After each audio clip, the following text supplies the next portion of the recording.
नमस्कार, बहुत स्वागत है आप सभी का। मैं हूं आपके साथ नैना यादव, लेकर हाजिर हूं हमारा खास शो। शुरुआत करेंगे इस समय की एक बड़ी खबर के साथ में। पड़ोसी मुल्क पाकिस्तान से एक खबर आई जहां पर इस्लामाबाद में जोरदार ब्लास्ट हुआ है। यहां एक मस्जिद में धमाके से पूरा का पूरा इलाका दहल उठा। दरअसल जिस जगह पर धमाका हुआ ये शिया मस्जिद थी। शिया मस्जिद में जोरदार धमाका हुआ और कई लोगों के मारे जाने की खबर इस दौरान सामने आई। इस पूरे ब्लास्ट के बाद शहर में इमरजेंसी लगा दी गई है, लेकिन सबसे ज्यादा चिंता की बात यह कि इस पूरे धमाके में कई लोगों की जान जाने की भी खबर सामने आ रही है। ताबड़तोड़ पहले ही हम देख रहे हैं कि किस तरह से हमले हो रहे हैं पाकिस्तान के अलग अलग इलाकों में, लेकिन अब इस्लामाबाद की मस्जिद में धमाका हुआ और बताया जा रहा है कि मृतकों की संख्या लगातार बढ़ रही है। और 2026 में ये कहा जाए कि पहली बार पाकिस्तान की राजधानी में इस तरह से बड़ा धमाका हुआ। ये धमाका जुमे की नमाज के दौरान हुआ और जिस दौरान नमाज पढ़ी जा रही थी, नमाज अता की जा रही थी, चूंकि जुमे का दिन था और बड़े स्तर पर यहाँ पर लोगों की मौजूदगी थी। तस्वीरें आप देखिए, तस्वीरें किस तरह से यहाँ पर लोगों की भीड़ आपको नजर आ रही है। बड़ी संख्या में लोग यहाँ पर मौजूद हैं और इसी बीच धमाका होता है, इसीलिए हताहतों की संख्या लगातार बढ़ती जा रही है। तमाम पाकिस्तान की जो मीडिया के हवाले से खबर है, कहा जा रहा है कि इस दौरान मृतकों की संख्या 10 से ज्यादा है, प्रभावित घायलों की संख्या उससे भी ज्यादा है। पूरे इलाके में अब इमरजेंसी घोषित कर दी गई है। ये चिंता का सबब क्यों है? चिंता का सबब इसीलिए है क्योंकि पाकिस्तान के कई प्रांत पहले ही विद्रोह की आग में झुलस रहे हैं और बलूचिस्तान में हमने देखा यहाँ पर फिदायीन किस तरह से धमाकों को अंजाम दे रहे थे। और अब इस्लामाबाद की इस मस्जिद में जो धमाका हुआ ये भी आत्मघाती हमला ही माना जा रहा है। ये भी फिदायीन हमले के तौर पर ही देखा जा रहा है। फिलहाल बहुत प्राथमिक जानकारियां हैं, जांच की जा रही है, लेकिन इस बीच बड़ी जानकारी यह आई, मृतकों की संख्या बढ़कर 30 से ज्यादा हो चुकी है। जी हां, 30 से ज्यादा लोगों की मौत की खबर है। चूंकि जुमे का वक्त था, जुमे की नमाज के दौरान यहां पर बड़ी संख्या में लोगों की मौजूदगी थी और जब लोग यहां पर मौजूद थे सैकड़ों की संख्या में, उस दौरान ये धमाका हुआ। कई लोगों की जान जाने की खबर है। अब जानकारी ये है कि घायलों को Pakistan institute of medical sciences यानी PIM और CDA अस्पताल में भर्ती कराया गया है, जहां पर उनका उपचार जारी है। अब धमाके की जो तस्वीर है इसमें शवों के अंग भी इधर उधर पड़े हुए नजर आते हैं। और इसी बीच एक और बड़ी खबर, हमलावर ने शिया समुदाय को निशाना बनाया। ये भी अपने आप में एक हैरान कर देता है। जुमे की नमाज के दौरान आत्मघाती विस्फोट ये हुआ और इसमें सुरक्षा के मद्देनजर शहर में आपातकाल लागू कर दिया गया है। लेकिन जिस तरह से यहाँ पर शिया समुदाय को टारगेट किया गया, जानकार बताते हैं कि पाकिस्तान में शिया और सुन्नी समुदाय का जो विवाद है वो कई वर्षों से देखा जाता है और यहाँ पर सुन्नियों की संख्या काफी ज्यादा है और शियाओं को हमेशा टारगेट पर करने की कोशिश की जाती है। और यही वजह भी मानी जा रही है कि एक बार फिर इस तरह से धमाके को अंजाम दिया गया। लेकिन क्या ये धमाका सिर्फ शिया सुन्नी समुदाय की अदावत का है या फिर इसकी पिक्चर और भी ज्यादा बड़ी है? क्योंकि कई अलग अलग मीडिया हवालों से खबर ये सामने आ रही है कि जिस तरह से आत्मघाती हमला हुआ वो सिर्फ इस समुदाय के या फिर ये कहा जाए कि इन्हीं के बीच की अदावत को ही की तस्वीर को ही नहीं दर्शाता, बल्कि एक बड़ी पिक्चर पेश करता है। आखिर इस्लामाबाद में धमाका करके किस तरह से अपनी बात रखने की कोशिश की जा रही है? क्या बलूचिस्तान, खैबर पख्तूनख्वा या पंजाब के अलग अलग प्रांतों में जो विद्रोह की आग है और जो एक पैटर्न नजर आता है, क्या ये उसी तरह के हमले का एक दूसरा अध्याय है? क्योंकि जो तस्वीरें सामने आ रही हैं वो तस्वीरें अपने आप में बहुत कुछ कहती हैं। वो तस्वीरें बताती हैं कि किस तरह से नाराजगी, आखिर सबसे महत्वपूर्ण बात ये धमाका क्यों हुआ, ये हमला हुआ क्यों? ये कोई पहले ये कहा जा रहा था कि कोई हादसा है, लेकिन ये हादसा नहीं, ये आत्मघाती हमला था, फिदायीन हमला था। और इस दौरान देखिए कई लोग यहाँ पर मौजूद थे, जानबूझ के मस्जिद को निशाना बनाया गया। एक ऐसी मस्जिद जहां पर बड़ी संख्या में शिया मुस्लिम आकर नमाज अता करते, जुमे के दिन को चुना गया, ज्यादा लोगों की गैदरिंग होती, ज्यादा से ज्यादा लोग डैमेज होते और एक बड़ा मैसेज देने की कोशिश की गई। बताया ये जा रहा है, जो आप दूसरी तस्वीर देख रहे हैं, स्थिति और विजुअल्स इतने ज्यादा विचलित करने वाले हैं कि वो हम आपको स्पष्ट भी नहीं दिखा सकते, क्योंकि जिन लोगों की जान गई उनके शरीर के शव शत विक्षत हो चुके थे, उनके शरीर के टुकड़े इधर उधर बिखरे पड़े हुए थे, बड़ी मुश्किल से उनको एकत्रित करके लेकर जाया जा रहा है और कई लोग बड़े स्तर पर घायल हैं। 160 से ज्यादा घायल हैं जिन्हें प्राथमिक उपचार दिया जा रहा है। करलाई इलाके के इमामबाड़ा में दरअसल ये धमाका हुआ और धमाके की बाद की जो तस्वीरें हैं वो यहाँ पर चिंता बढ़ाती हैं। ये दो तस्वीरें और लगातार अपडेट्स जो है, पल पल की अपडेट्स जो सामने आ रही हैं वो भी मैं आपको बताती चलूं। लगातार किस तरह से पाकिस्तान की मीडिया के अनुसार जो खबरें आ रही हैं, ये धमाका दरअसल कसर एक खदीजतुल कुबरा मस्जिद में हुआ था और ये इस्लामाबाद की बड़ी मस्जिद कही जाती है, बड़ा इमामबाड़ा इसे कहा जाता है। और ये समझिए इस्लामाबाद की बड़ी मस्जिदों में शुमार उसको टारगेट करना और जुमे के दिन को टारगेट करना और शिया समुदाय को टारगेट करना, क्या ये एक संयोग है? इसके पीछे क्या संदेश है? इस धमाके की जिम्मेदारी अभी तक फिलहाल किसी की तरफ से नहीं ली गई है, लेकिन ये धमाका हुआ कैसे, ये भी अपने आप में बात देखने वाली है। बताया जा रहा है कि मस्जिद के लोग दरअसल नमाज पढ़ने के लिए दोपहर करीब 1 बजे जुटे और इस दौरान आत्मघाती हमलावर मस्जिद के अंदर जाना चाहता था, जिसे गेट पर रोका गया और उसकी जांच शुरू करी गई। हमलावर ने वैसे ही खुद को उड़ा लिया। अपने आप में ये बड़ी बात हो जाती है। जैसे जैसे मामले की जांच बढ़ी, कई बड़ी बातें इस दौरान सामने आ रही हैं। इस बीच इस्लामाबाद के शहजाद टाउन इलाके में तरलाई इमामबाड़े में जबरदस्त धमाका हुआ। इमामबाड़े में जुमे की नमाज के लिए बड़ी संख्या में लोग इकट्ठे हुए और इस दौरान मस्जिद में एक आत्मघाती ब्लास्ट हुआ। खबरें हैं कि धमाके में 30 से ज्यादा लोगों की जान गई है, 160 से ज्यादा लोग जख्मी हुए हैं। प्राथमिक उपचार उन्हें दिया जा रहा है। तुरंत बाद सुरक्षा बल मौके पर पहुंचे, जरूर हालात को काबू में करने की कोशिश की। घायलों को अस्पताल पहुंचाया जा रहा है। शहर में इमरजेंसी लगा दी गई है। इस घटना से लोगों के मन में सवाल खड़े हो रहे हैं, क्या पाकिस्तान में अब तक गैर मुस्लिम अल्पसंख्यक मुसीबत में थे, तो क्या अब मुस्लिम अल्पसंख्यकों पर भी खतरा मंडरा रहा है?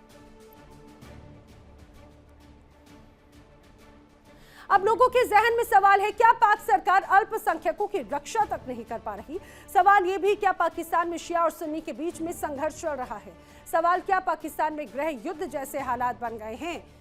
ये तमाम सवाल जिनका जवाब जानने की कोशिश करेंगे। खास मेहमानों का पैनल जो इस दौरान मेरे साथ में कनेक्ट हो रहा है, उनसे आपको मिलवा देती हूँ। रक्षा विशेषज्ञ retired group captain UK Devnath मेरे साथ में कनेक्ट हो रहे हैं।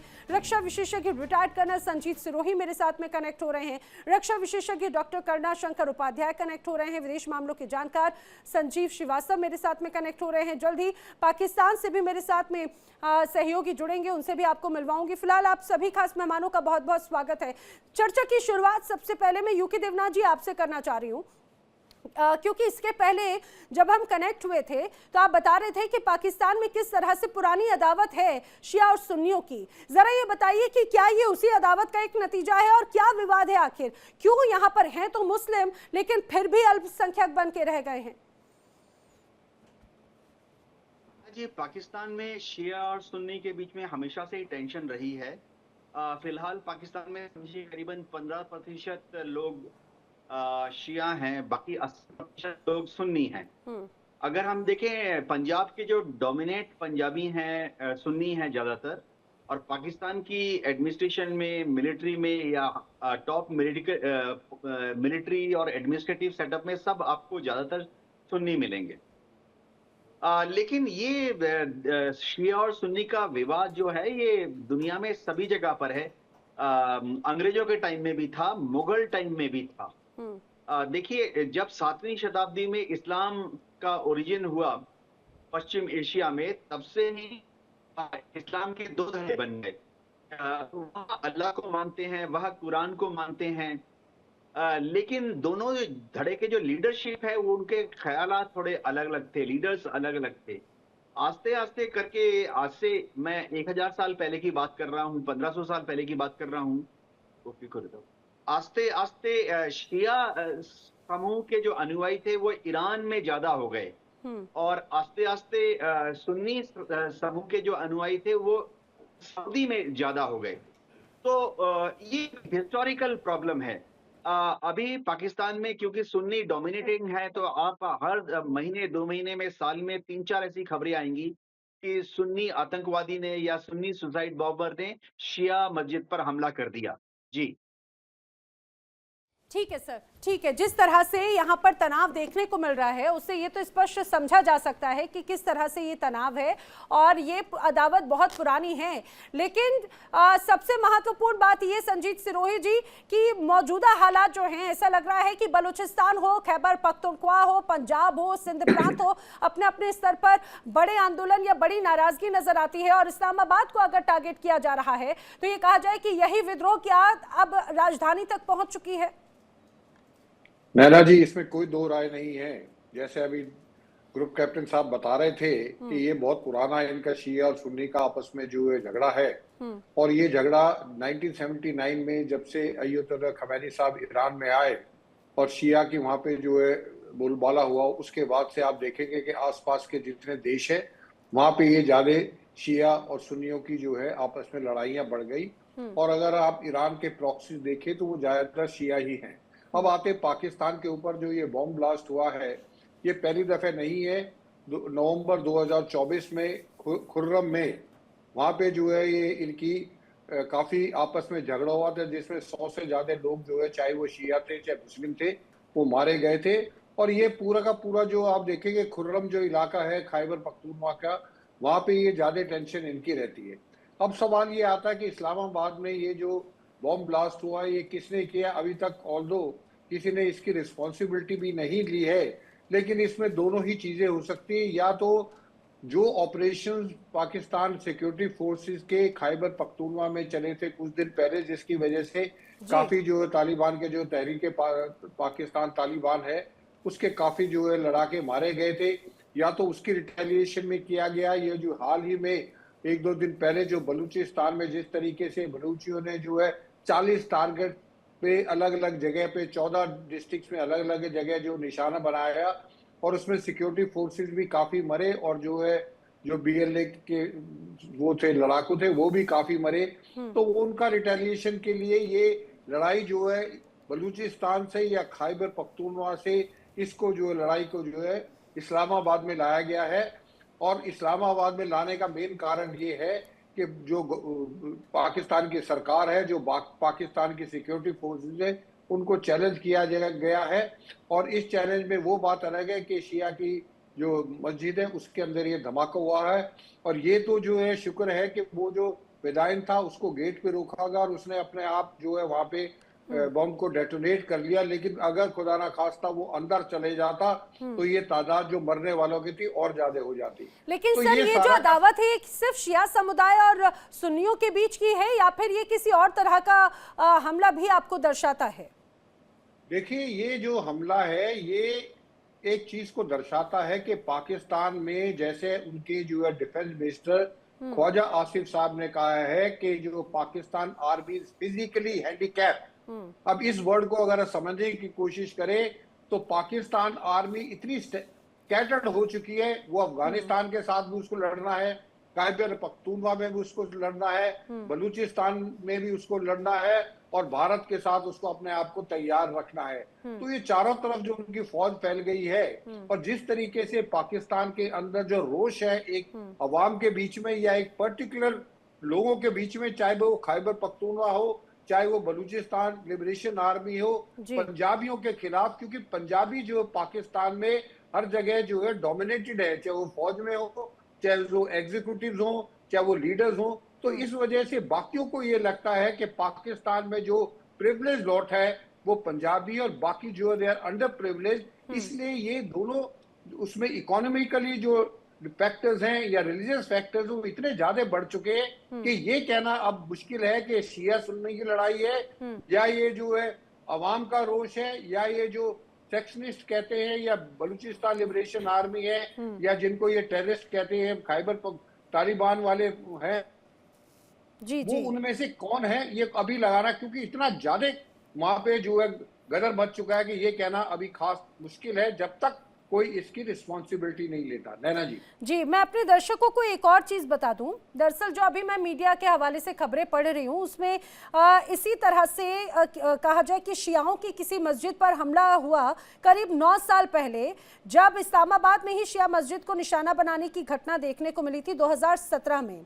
और उसके बाद में आज ये घटना देखने को मिली। हालांकि अभी तक किसी ने इसका ये कहा जाए कि इस हमले की जिम्मेदारी नहीं ली है, लेकिन ये भी कहा जा रहा है इस्लामिक स्टेट जैसे गुटों पर कहीं ना कहीं आशंका जरूर है, क्योंकि ये गुट जो है वो कट्टर सुन्नी विचारधारा को मानते हैं और शियाओं को निशाना बनाते हैं। संजीव जी, क्या इस तरह की परिस्थिति एक बार फिर से उत्पन्न हो रही है पाकिस्तान में? जी, आपने देखिए बिल्कुल मेरे असेसमेंट के मुताबिक बिल्कुल सही जगह आपने इशारा किया है। और मैं इस बात की भी संभावना देखता हूं कि ये जो हमला है ये इस्लामिक स्टेट के द्वारा किया गया हो सकता है। अच्छा। क्योंकि जो इस्लामिक स्टेट है वो, जैसा कि आपने बताया, कि एक सुन्नी बेस्ड और कट्टर जो सुन्नी बेस्ड ऑर्गेनाइजेशन है, और ये शियाओं को भी एक लेजिटिमेट टारगेट के तौर पर देखता है। वो अन्य धर्मों के लोगों को तो वो टारगेट करते ही हैं, इवन कि शियाओं को भी वो मानते हैं कि ये ठीक से इस्लाम फॉलो नहीं कर रहे हैं और ठीक से शरिया लॉ ये फॉलो नहीं करते हैं, इसलिए इनको भी हिट किया जाना चाहिए। और ये जो इस्लामिक स्टेट है वो अफगानिस्तान में जो तालिबान है उसके ऊपर बड़े हमले करता रहा है। और तालिबान का अगर सबसे बड़ा अगर कोई अफगानिस्तान में राइवल है तो वो इस्लामिक स्टेट खुरासान है। और ये जो इस्लामिक स्टेट खुरासान इस बात को भी देख रहा है कि तहरीके तालिबान पाकिस्तान में अपना जो बड़ा दबदबा बढ़ाता जा रहा है, तो ऐसे में इस बात की संभावना भी दिखाई देती है और ऐसी भी पॉसिबिलिटी दिखाई देती है कि इस्लामिक स्टेट खुरासान अपने प्रेजेंस को दिखाने के लिए कि वो अफगानिस्तान में नहीं बल्कि पाकिस्तान में भी एक्टिव है, इस तरीके के हमले को अंजाम दे करके अपना वो प्रेजेंस शो करने की कोशिश कर सकता है। और ये कि शिया सुन्नी का एक एंगल अवश्य है, लेकिन अभी हमें थोड़ा और इंतजार करना होगा, कुछ तथ्य अभी और सामने आने बाकी है। लेकिन इस बात की प्रबल संभावना दिखाई देती है कि ये इस्लामिक स्टेट खुरासान के द्वारा किया गया आतंकी हमला हो सकता है। और ये जो अफगानिस्तान में जो तालिबान का और इस्लामिक स्टेट का जो एक कंटेस्ट है उसकी वजह से भी किया जा सकता है और अपने प्रेजेंस को शो करने के लिए भी किया जा सकता है। तो ये भी एक पॉसिबिलिटीज है और बड़ी पॉसिबिलिटी दिखती रहती है। लेकिन जहाँ तक पाकिस्तान में शियाओं की स्थिति की अगर बात करें तो शियाओं के साथ भी पाकिस्तान के जो मिलिट्री रूलर्स हैं, जो वहाँ के रियल रूलर्स हैं, वो वहाँ पर उनके साथ भी सेकेंडरी ट्रीटमेंट करते हैं। हमने ये देखा है कि हमारे जो पाकिस्तान ऑक्युपाइड कश्मीर गिलगित बल्तिस्तान जो कि लार्जली शिया बहुल क्षेत्र है, वहाँ पर पाकिस्तान के ये जो पंजाबी सुन्नी डोमिनेशन वाले हुक्मरान हैं वो अन्य क्षेत्रों से सुन्नी आबादी को में बसाते हैं। शियाओं की तरह भी अच्छा ट्रीटमेंट नहीं करते, चाहे वो बलूच हो, चाहे वो पश्तून हो, चाहे वो सिंधी हो, चाहे हमारे कश्मीरी हो, चाहे वो शिया हो। और हिंदू और सिखों और क्रिश्चियंस की तो आप बातें भूल जाइए, उनके साथ कितना बर्बरता की जाती है। तो ये पाकिस्तान के हुक्मरानों का जो एक बहुत ही विभाजनकारी जो रवैया है, उसकी वजह से पाकिस्तान अनेकों फैक्टर्स, अनेकों जो है कारणों से तो लगातार गिरता जा रहा है और टूटता जा रहा है, अंदर से कमजोर होता जा रहा है। और अब इसमें अगर ये कंफर्म होता है कि इस्लामिक स्टेट भी वहां पर अभी अपना प्रेजेंस दिखाने की कोशिश करता है, तो एक नई मुसीबत पाकिस्तान में जाने की आ गई है। तो ये पाकिस्तान की आंतरिक स्थितियों को और अधिक दयनीय बनाएगा और ये पाकिस्तान का आने वाला जो भविष्य है वो मैं बेहद अंधकार में देखता हूँ, ये स्पष्ट रूप से दिखता है। मैं एक और बड़ी जब रिपोर्ट इस दौरान जब पढ़ रही हूँ, इसमें और कुछ रिसर्च करती जा रही हूँ, तो इस दौरान कई और बड़े ऐसे जो तथ्य सामने आ रहे हैं वो और भी ज़्यादा हैरान कर देते हैं। क्योंकि जो हमले हैं, एक तरफ अभी मैं ये पढ़ रही थी कि शायद 9 साल के बाद में ये बड़ा हमला हुआ है, लेकिन चाहे बात 2017 की हो या 2022 की, 2022 में भी पेशावर शिया मस्जिद में धमाका होता है ISKP द्वारा, और ये इसमें भी 67 मौतें हुई थी, जो अब तक कहा जा रहा है कि पाकिस्तान के इतिहास का सबसे बड़ा हमला था। 2024 में भी कुर्रम में भी ऐसी ही एक अटैक की तस्वीर सामने आई थी जिसमें 44 लोगों की जान जाने की खबर थी।